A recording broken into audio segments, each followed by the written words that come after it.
The greatest perpetrator of misinformation during the pandemic has been the United States government. Thank you, Chairman Winstrup and Ranking Member Ruiz and members of the committee. Thank you for the invitation to present. Public health officials have made many tragic mistakes during the pandemic, ignoring natural immunity, dismissing the lab leak as a conspiracy, closing schools, masking toddlers, boosting young, healthy people, pushing boosters for young people, bypassing FDA expert panel customary votes that we've been using for decades, telling people that data on the bivalent vaccine was crystal clear when it was authorized based on data from 8 mice, and to date, no randomized controlled trial has been conducted, and failing to speak out against the cruel and inhumane hospital visitation policies that prevented people from seeing their dying loved ones, a human rights violation. They were wrong because they refused to evolve their positions as the data became abundantly clear. For example, young, healthy people were essentially spared of this pandemic. They had an infection fatality rate no worse than influenza.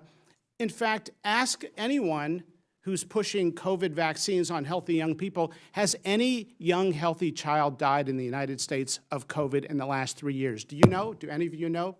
The CDC director didn't know when she was asked at this Congress. The numbers have never been provided. Could be 2, could be 10, could be 25 kids over 3 years, far less than other common respiratory viruses. Germany did a study. It was 0 kids 5 through 11 years of age that died that were healthy in that entire country in the population study. So what are we doing? Using intense dogma, telling 50 million children they have to lose their livelihood of learning and being in school and school lunch programs and covering their faces. Based on what? I, too, Ranking Member Ruiz, am concerned about misinformation.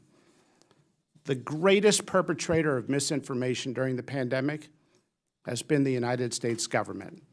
Misinformation that COVID was spread through surface transmission, that vaccinated immunity was far greater than natural immunity, that masks were effective. Now we have the definitive Cochrane review. What do you do with that review? Cochrane is the most authoritative evidence body in all of medicine and has been for decades. Do you just ignore it, not talk about it?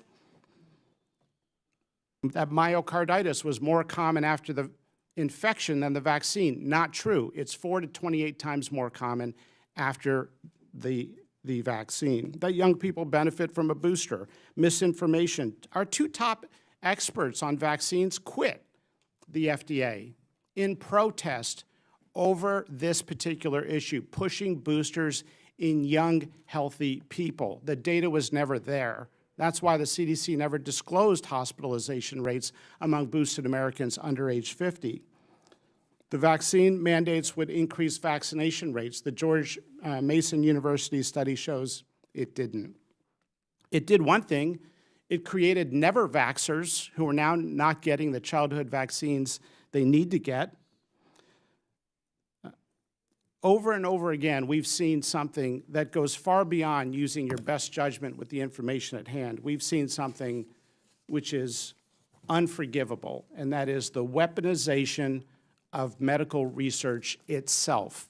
The CDC putting out their own shoddy studies, like their own study on natural immunity, looking at 1 state for 2 months, when they had data for years on all 50 states. Why did they only report that 1 sliver of data? Why did they salami slice the giant database? Because it gave them the result they wanted. Same with masking study. Well, the data has now caught up in giant systematic reviews, and the public health officials were intellectually dishonest. They lied to the American people. Thank you.